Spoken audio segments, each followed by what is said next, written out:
नमस्कार मित्रांनो, सुस्वागतम. घरोघरी मातीच्या चुली या मालिकेच्या आजच्या भागामध्ये ऐश्वर्या आणि कावेरी ही रणदिव्यांच्या घरी आलेले असतात. तर ऐश्वर्या ही जानकीला म्हणत असते की तुम्ही एक काम करा, कारण ही साडी खूप ओल्ड अशी फॅशनची आहे, त्यामुळे जरा डिझायनर आणि लेटेस्ट काहीतरी बघा, म्हणजे कसे सुपर होईल. तर जानकी म्हणते की तू एक काम कर, तूच माझ्यासोबत चल, म्हणजे तुला तुझ्या चॉईसची साडी घेता येईल. ऐश्वर्या म्हणते की नाही नको जानकी वहिनी, तुम्ही मला गिफ्ट देता, मग तुम्हीच आणा तुमच्या आवडीने, मी फक्त तुम्हाला सजेशन दिले. तेव्हा जानकी म्हणते की बरं, तू जे सजेक्ट केले ना त्याप्रमाणेच मी साडी आणेन, मात्र तुला ती नक्की आवडेल, ती डिफेक्टिव्ह निघणार नाही याची पूर्णपणे मी काळजी घेईल. तेव्हा ऐश्वर्या म्हणते की थँक्यू सो मच. म्हणून ऐश्वर्या जायला निघते. तर लगेच जानकी कावेरीला विचारते की कावेरी काकू, तुम्ही मला फोन केला होतात, तुम्हाला काहीतरी मला महत्त्वाचे सांगायचे होते, मग बोला ना. तर कावेरी घाबरतच ऐश्वर्याकडे बघत असते. तर ऐश्वर्या रागाने जानकीकडे कावेरी सांगायला लागते. ऐश्वर्या म्हणते की हेच साडीचेच होते. तर ऐश्वर्या कावेरीचा हात दाबते आणि कावेरीला म्हणते, मॉम आपण सांगितले जानकी वहिनीला, मग त्या यावेळेस साडी बदलून आणणारच, तू उगीच टेन्शन घेत होती. म्हणून ऐश्वर्या सर्वांसमोर सांगते की मी मॉमला म्हटले की उगाच कशाला टेन्शन घ्यायचे आणि कशाला हे सर्व फोनवर सांगायचे, मी त्या घरची सून होणार, मग स्वतःच जाऊन सांगूयात. आणि जानकीला विचारते की जानकी वहिनी मी बरोबरच केलेत ना. सुमित्रा म्हणते की अगं अगदी बरोबरच केले आणि तू आता काळजी करू नको, जानकी नक्की व्यवस्थित साडी बदलून आणेल आणि तुला हवी तशी, तुला आवडेल तशीच. आणि तुम्ही अशा उभ्या का राहिलात, बसा खाली. तर ऐश्वर्या म्हणते की नाही नको आई, मी ज्या कामासाठी आले होते ते काम तर झाले आणि हो ना वहिनी, असे जानकीला विचारते. आणि तसेही आता आपल्याला सगळ्यांनाच खूप काम आहेत, त्यामुळे आम्ही सुद्धा आता निघतो. आणि कावेरीला म्हणते की चल मॉम. तर सुमित्रा म्हणते की नाही, मी तुम्हाला असे नाही जाऊन देणार, म्हणून त्यांना परत बसण्यासाठी सांगते. तेव्हा कावेरी आणि ऐश्वर्या तेथे खाली बसतात. तर जानकी त्या साडीकडे बघत असते आणि ऐन वेळेस ऐश्वर्याचे लक्ष त्या पत्रिकाकडे जाते आणि पत्रिका हातामध्ये घेऊन, छान आहे पत्रिका आणि यातील एक पत्रिका मी घेतली तर चालेल का असे विचारते. तेव्हा आजी म्हणते की हो घेऊन जा, काही हरकत नाही. तेव्हा सुमित्रा म्हणते की रीतसर तर एकमेकांच्या घरी जाऊन पत्रिका द्यायच्या असतात, परंतु तुला जर न्यायची असेल तर नेऊ शकते. कावेरी मात्र शांतच असते. तर जानकी ही संशयानेच ऐश्वर्याकडे बघत असते. तर तेवढ्यात ऐश्वर्या आणि कावेरीला ज्यूस घेऊन आलेले असतात. तर त्या दोघी त्या पितच असतात. तर ऐश्वर्या मात्र जानकीकडे बघत असते आणि ऐश्वर्या म्हणते की आता आम्ही निघतो आणि जानकी वहिनी साडी जरा तेवढी आठवणीने पाठवून द्या. आजी म्हणते की अगं हो माझे लक्ष आहे, तू नको काळजी करू. तेव्हा ऐश्वर्या म्हणते की सो क्यूट आजी, सो स्वीट, खरंच खूप सिम्पली आहात तुम्ही. तर आजी म्हणते की शब्द मात्र कळले नाही, पण शब्दामागची भावना मात्र लक्षात आले. आणि आजी जानकीकडे हे सर्व बघून बोलत असते. कावेरीला मात्र ह्या सर्वाचा खूप राग येत असतो आणि रागानेच त्या दोघींकडे ती बघत असते. तेव्हा ऐश्वर्या म्हणते की मॉम आता निघूयात आणि तिला कावेरीला धरून ती बाहेर म्हणजे निघून जातात. तर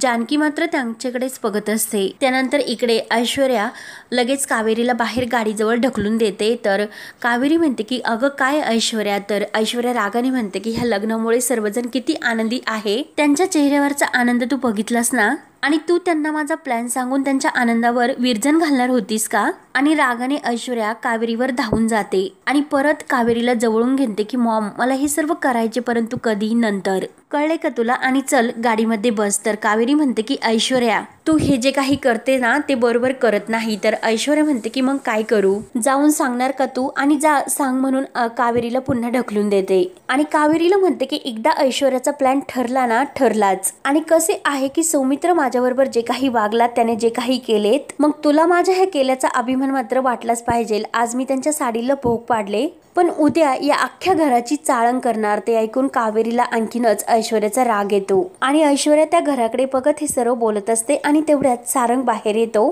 तेव्हा सारंग त्या दोघींना बघून विचारतो की तुम्ही दोघी अजून येतेच आहात, काही प्रॉब्लेम झाला का, काही मदत वगैरे पाहिजे का. तेव्हा लगेच ऐश्वर्या पुढे येते आणि नो तुम्ही माझ्यासोबत लग्नाला तयार झालात, त्यातच खूप मदत झाली, खरंच रिअली तुम्ही खूप ग्रेट आहात. तेव्हा सारंग म्हणतो की मेन्शन नॉट. तर ऐश्वर्या लगेच म्हणते सॉरी मी जरा तुमच्या सोबत जास्तच इंग्लिश बोलले. You know. तर सारंग म्हणतो की आय नो. ऐश्वर्या म्हणते की व्हॉट यू नो आणि डोक्याला हात लावून म्हणते की गावठी डिफेक्टिव्ह खूप. सारंग म्हणतो की काय. तर ऐश्वर्या मुद्दा म्हणते की किती गरम होते आणि मॉम तू अजून गाडीमध्ये नाही बसली का, किती गरम होते, चल गाडीमध्ये बस. म्हणून कावेरीला ती जबरदस्तीने गाडीमध्ये बसवते आणि सारंगला म्हणते की येऊ का मी. तर आतमध्ये जानकी ती साडी हातामध्ये घेऊनच विचार करत असते. तर सुमित्रा म्हणते की काय ग जानकी कसला विचार करतेस. तेव्हा जानकी म्हणते की साडी कशी इतकी डिफेक्टिव्ह निघाली. नाही आपण ज्या शोरूम मध्ये घेतो तेथेच घेतली होती ही. आणि साडी घेताना साडी मी उलगडून बघणार नाही असे कसेच होणार नाही. मी साडी व्यवस्थित बघून घेतली होती.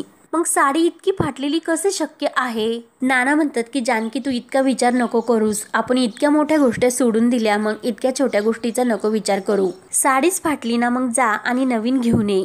विषय संपला. तर ऋषिकेश म्हणतो की हो नाना आम्ही जातो आणि घेऊन येतो. सुमित्रा म्हणते की अशी फाटलेली साडी घरात ठेवणे सुद्धा हे शुभ नसते, त्यामुळे ही साडी तुम्ही लगेच बदलून घेऊन या.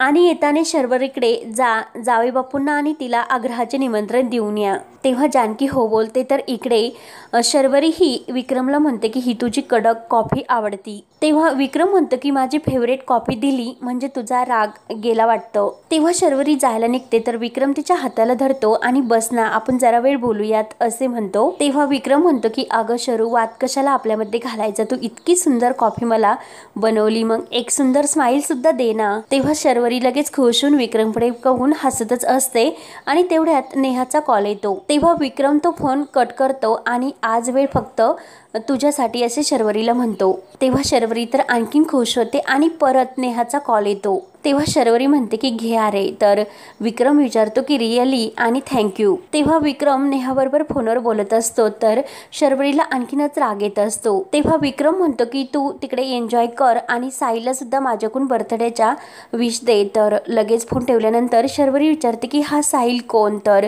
विक्रम म्हणतो की नेहाचा नवरा. तेव्हा शर्वरी म्हणते की तिचे लग्न सुद्धा झाले का.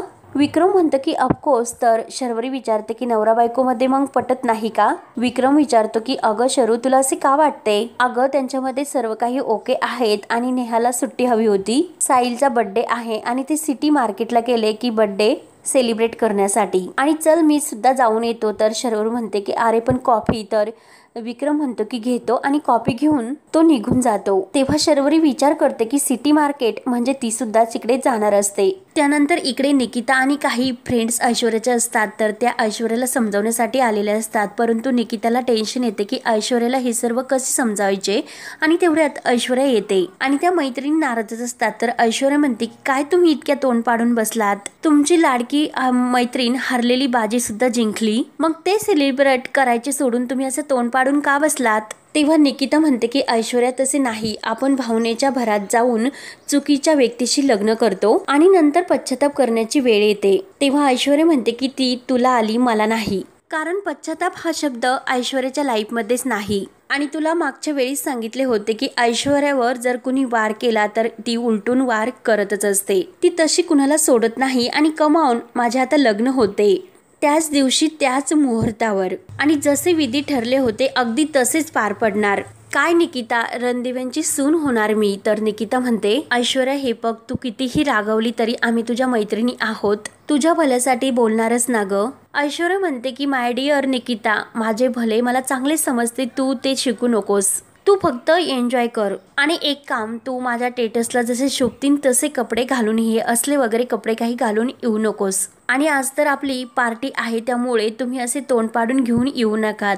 तुमच्या मैत्रिणीचं लग्न आहे त्यामुळे जरा व्यवस्थित सेलिब्रेट करायलाच हवे. तुम्ही येथे बसा, मी तुम्हाला काहीतरी खायला पाठवते. म्हणून ऐश्वर्या बाहेर जाते. तर लगेच निकिताला त्या मैत्रिणी म्हणतात की अगं निकिता तू नको टेन्शन घेऊ. तर निकिता म्हणते की नाही अगं तिच्या लाईफचा हा प्रश्न आहे, त्या सारंगशी लग्न करून ती कशी सुखी राहणार आणि आपल्याला तर माहितीच आहे ती हे नाही ऐकणार. पण याची झळ बिचाऱ्या त्या रणदिवे आणि त्या मुलाला बसेल. पण मला तिचे तर वाईट वाटतेच, परंतु त्या लोकांबद्दल सुद्धा खूप वाईट वाटते. हिच्यामुळे त्यांचे घर मोडायला नको. त्यानंतर इकडे ऋषिकेश आणि जानकी गाडीतून जात असतात. तर जानकी विचारातच गुंतलेली असते. तर ऋषिकेश तिच्याकडे बघून म्हणतो की जानकी कसला विचार करतेस इतका.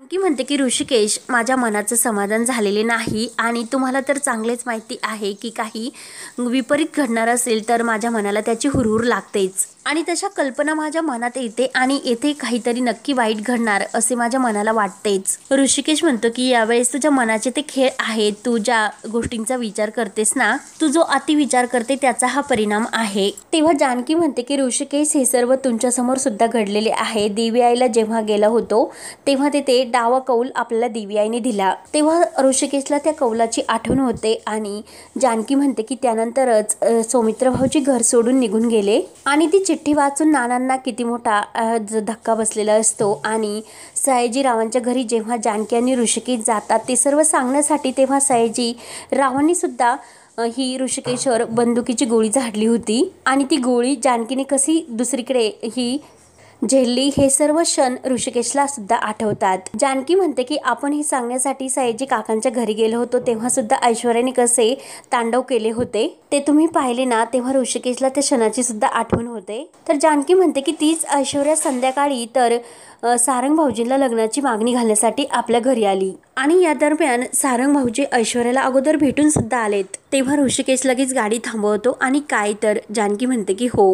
त्यानंतर इकडे नेहा आणि तिचे जे हस्बंड असतात तर ते एकमेकांसोबत पार्टी करत असतात आणि तेवढ्यात ते शर्वरी येते आणि ही तीच नेहा आहे असे बोलून ती तिच्याजवळ येते. तेव्हा नेहा लगेच शर्वरीला बघून म्हणते की शर्वरी मॅडम, तुम्ही साहिलला सांगते की ह्या शर्वरी मॅडम आहेत विक्रमच्या वाईफ. तेव्हा शर्वरी रागाने म्हणते की मी मॅडम आणि तो विक्रांत सर का म्हणत नाहीस ग. तेव्हा नेहा म्हणते की तेच आम्हाला म्हटले की मला सर म्हणू नका म्हणून आम्ही त्यांना विक्रांत म्हणतो. शर्वरी म्हणते की अगं तो काही म्हणेल परंतु तू तर विक्रांत दादा म्हणायला हवे किंवा तू त्याला काका सुद्धा म्हणू शकतेस, तुझ्यापेक्षा तो खूप मोठा आहे. तर नेहा म्हणते मॅम तुम्हाला काय झाले, तुम्ही असे का बोलता. तेव्हा शर्वरी म्हणते की लग्न तर तुझे झाले, मग हाच तुझा नवरा आहे ना, मग तू अशी का वागतेस. तर साहिल विचारतो की अशी म्हणजे. तेव्हा शर्वरी म्हणते की तुमची बायको माझ्या नवऱ्याला रात्री अपरात्री कॉल्स करते, मेसेज करते आणि एवढंच नाही की तुमची बायको बाईकवरून माझ्या नवऱ्याला घरी सुद्धा सोडण्यासाठी येते, मग तुम्हाला काही फरक पडत नाही का हो. तुमची बायको माझ्या नवऱ्याला नादाला लावते. तर साहिल म्हणतो की हॅलो, तोंड सांभाळून बोला, वाटेल तसे माझ्या बायकोवर आरोप करू नका.